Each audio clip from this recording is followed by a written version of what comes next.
Hello, Narnach here. Welcome back to Path of Exile, Atlas of Worlds. Today we're gonna run a tier 7 map, and the maps we have stacked here are gonna make this one particularly nasty. We get more rare mobs with Nemesis mods. We are cursed with vulnerability, so we take more damage, at least more physical damage. We have 40% less recovery of life, mana and energy shield, so this will impact both our passive regen from the golem and our innate regen, as well as our life leech and also our mana regen. So things might get interesting. Let's call it interesting. Monsters have more life. They also reflect 15% of elemental damage. We don't really do a lot of elemental damage, so that one is less bad. Monsters poison on hit, so in addition to us taking more damage and recovering less life, we also get poisoned quite a bit. So this is gonna get hilarious. Let's do this.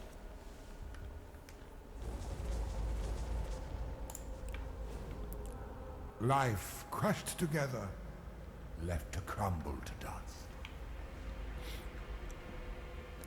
So, increased physical damage and degen effects have additional effect, so the poison actually double dips there because we take more damage, resulting in higher poison damage, and then the poison damage gets boosted yet again because it's as a damage over time effect is stronger. So yeah, this could get interesting.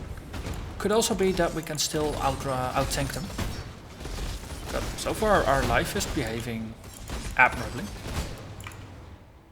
Gonna stick to the right hand wall over here. Let's see, we've been doing that pretty loyally so far. Definitely need to remember to kill the Ash Prophets here. Golem did bite the dust, or get turned to dust, which is probably a bit more apt. Okay.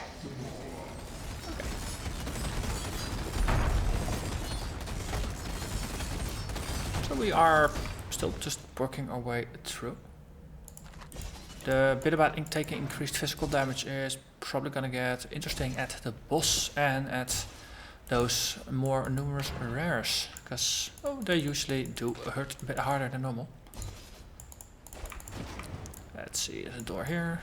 Oh, there's stuff there. Let's clear this one. Also a chest.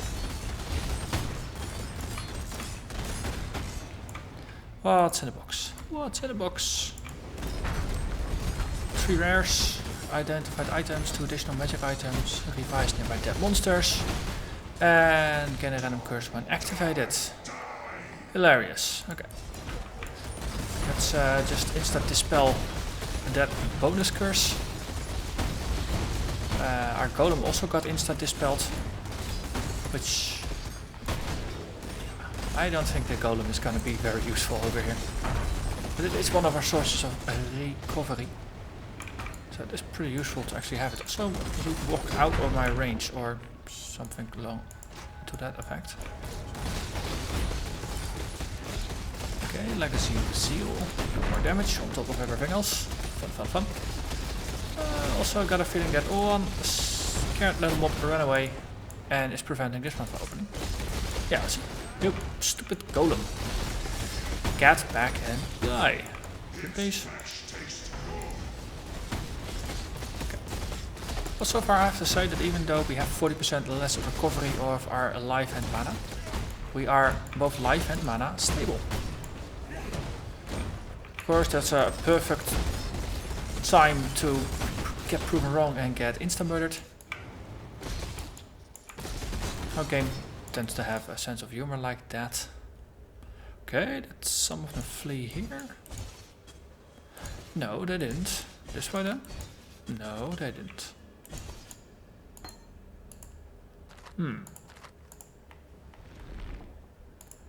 That's rather unfortunate. More of them flee this way then. That is the annoying bit about those chests. Monsters are not sticking to them properly. Okay, doors are closed. That means stuff can't have just wandered over there, so we'll keep them closed. This door is open and these guys are wandering out here in... Yeah, see. Golems, ready. They're AI. But we got a loot drop, so that signals that stuff happened. Ooh, Kizor. That's always nice. And everything else is just rubbish. But at least we found it. Let's see. We were sticking to the right hand side. So that means we're gonna go over here.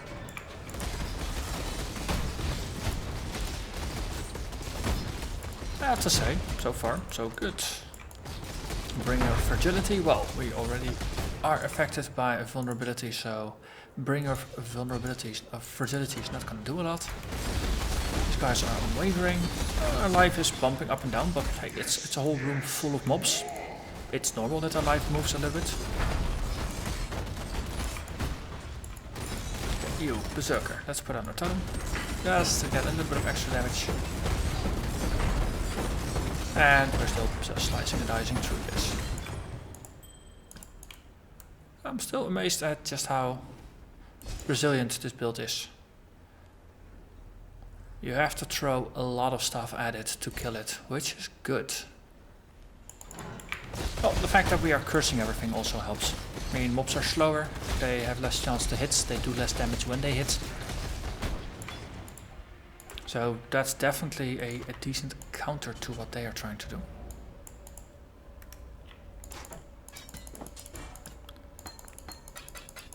Okay, and let's also get a couple of these out before we get another stack. It's going to be a valuable inventory slot.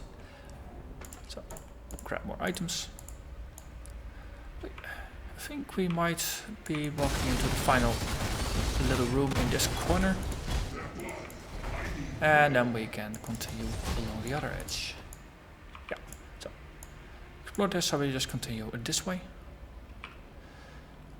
So cells is, well, pretty obviously has a bit of a prison inspiration, crematorium inspiration. They have very similar aesthetics. A bit less fire over here. But either way, it's not a happy place. So the question is, what's this gonna be in terms of boss drops? Or in terms of boss, not even drops, just the boss itself. Who are we gonna face in the end? Piety could be interesting, could be relevant even. Ooh, canyon map. Tier 6, but hello, maps. I like finding maps.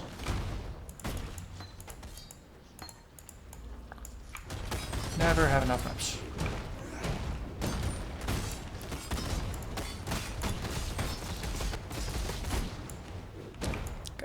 And this guy. Well, besides Piety, a variation of Hatebeat could be a relevant boss as well. Well, Hatebeat is of course the unique fire golem that you always find in the crematorium. I think we already have enough maps that have the Warden or the Incarcerator or whatever you want to call it as a boss, so I don't think that's gonna be it. And so I do like the miner throwing golem types here from the mines, but I don't think they're gonna be bosses. But I could be wrong about that. Oh, the crematorium does have a bit of a fire theme to it, so Ghost, please possess something. Oh no. So maybe doing something like a Burning Man, a boss version of the Burning Man. That could be interesting as well. Though slightly out of setting, but given that there's a lot of golems here and the fire theme, I could accept that as being relevant. But no, it's just gonna be speculation until we actually do find the boss. Halloween with a free Carnage mystery box when you spend points at the store. They announced this about half a day after I bought the new totem skins, of course. So I currently don't have anything I actually want to buy, which is a luxury problem. But they could have timed it slightly differently. Okay, there's someone doing really nasty fire damage, and I think they might be a boss. Megara, what?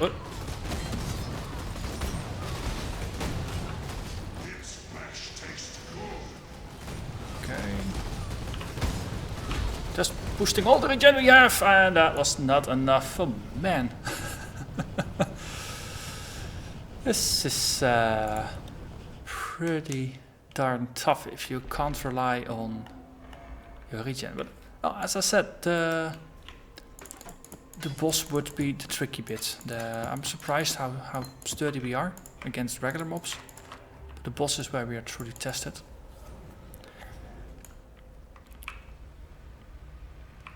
And I kind of failed the first test there. I didn't stay alive the entire time. But we shall see if we can do better. So for a while it seemed like I could actually tank the damage. But maybe once he puts down a firestorm I should just get the heck out. The minions are actually just life leech sources in disguise. That's okay. Resummon a golem. Because with the reduction in regen, I just can't tank through it. No matter if I'm drinking from my flasks or if I've got a silver flask up. That just doesn't work that way. What does work though is just leeching life off the skeletons that she summons. So I just have to embrace that bit of the build a bit more. And just use my very high mobility in order to not get hit by things. And of course, case in point, I nearly die. There's hiding items here. So maybe, just not saying I'm gonna die, but in case I die, let's put up a portal there. That makes it a bit easier to walk back. Okay, she's distracted by the golem, that does help. Oh, the golem is gone, distraction is gone. Oh, totem, hey. Yeah, that just vaporizes. Just look at how fast it vaporizes. Ooh. And there's these annoying little things on the floor. These gaps that really make it hard to whirling blades. Because there's just so much stuff going on, it's also really hard to actually see what's happening. But we did get her. This was a tricky one. So, a souped up version of the Fire Fury from Act 1. Well, makes sense. It is a fire, so this is indeed more crematorium than anything else.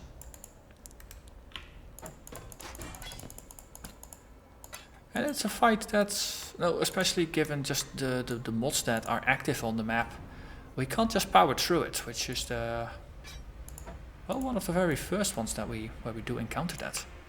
But that's why these are the yellow maps. They can roll nastier mods, and that in turn makes them more interesting because it forces you to adapt your strategy. And we've been going on a bit of a power trip for way too long already. No, the game is really fun if you can play it the recommended way, which is in the words of Chris Wilson, is play while watching Netflix.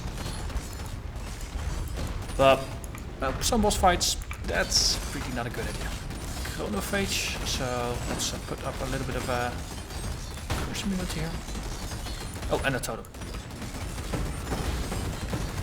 So yeah, this boss fight failed the Netflix test. You definitely had to pay attention here. Which, well, to be honest, is the fun thing.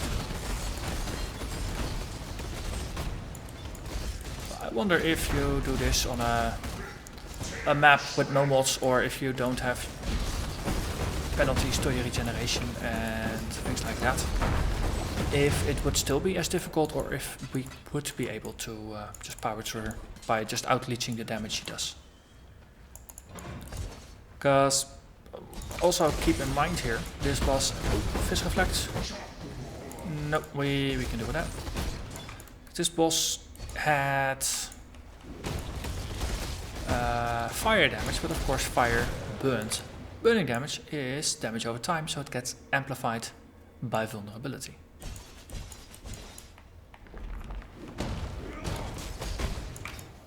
And to be honest, I haven't really paid a lot of attention to how much poison damage we're taking.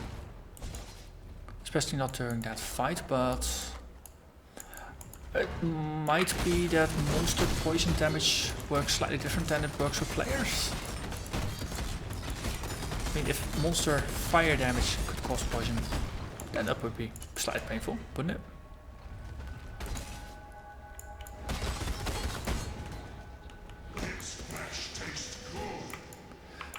We've been going around the edges, still just continuing with that time-honored tradition, because it worked pretty darn well.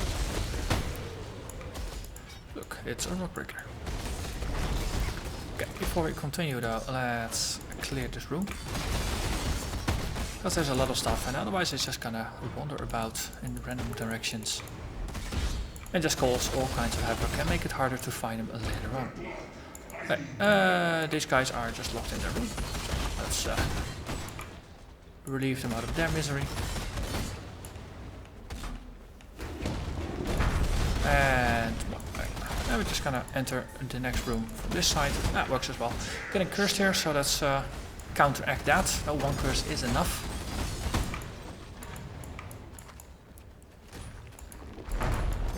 Let's see. They go back on.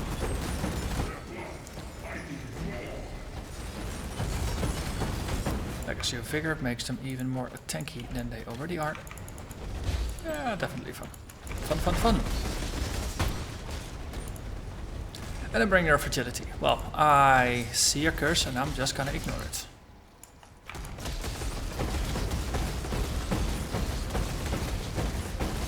And goodbye. Oh, reflex. Yeah, we can still work around that one, can't we? Yeah, we can. Ta-ta-ta-ta-ta-ta. Okay, and these guys. Boxed in, I technically should have just kept them in their box, but that's slightly unfair. Okay. Empty our pockets yet again.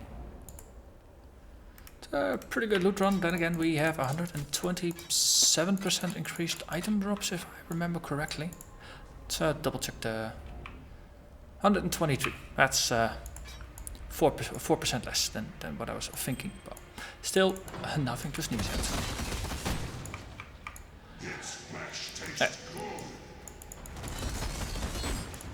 go over here. We need still 50 plus remaining, so there's quite a sizable bit of the dungeon remaining, or of the cells.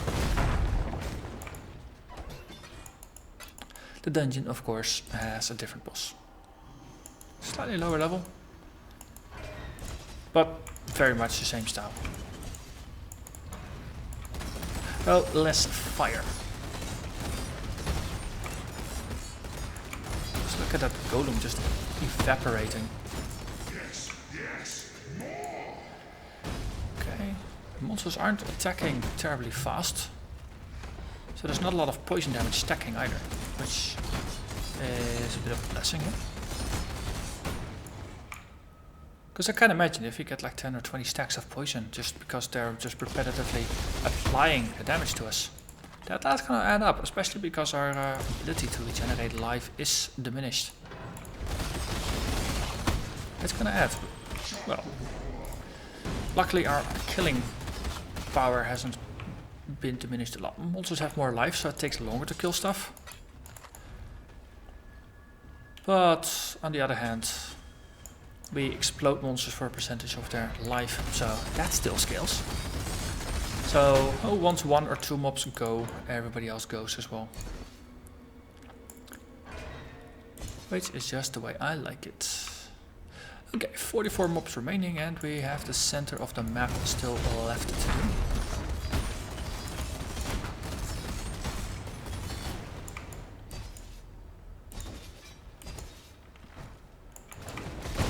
Could be interesting if the the map or the minimap showed you a path of where you walked around, similar to how Guild Wars 1 did it. Not entirely sure if Guild Wars 2 does it as well. I think they stopped doing it, but Guild Wars 1 you actually saw like a dotted line on the entire map for exactly where you walked. And that's perfect for seeing what rooms you have explored, what spawns you haven't explored. Because to a certain degree you can use the revealed parts of the map as an indication, but at some point if you've walked around a room from all sides, you can't actually see that you haven't been in the room itself. And in this case no mobs remaining, so we have indeed been everywhere. But well, that was the cells. It's as I already said at the beginning, it's a interesting combination of mods, definitely tougher than the maps that we have done before. In hindsight, I probably should have taken the boss fight a little more serious. Then again, well, you get into the habits of the just bulldozing through things. In this case, the boss here disagreed. Well, we defeated the boss, we survived the map, and we have cleared the cells, so that's yet another map checked off of the list, and it reveals that we have the barrows over here, the arachnid nest over there, and of course we still have the ashen wood up here. We also have a catacombs up there, and a arachnid tomb down here, but we already did this in the Zana mission, so it's unlikely that we'll do another episode for this, because it's been, well, literally the previous episodes that we did this. So, well, we have a lot of things to do. Already have all the next maps lined up, because map drops have been very, very merciful so far. So for now, I am gonna thank you very much for watching, and I will see you again next time. Bye bye.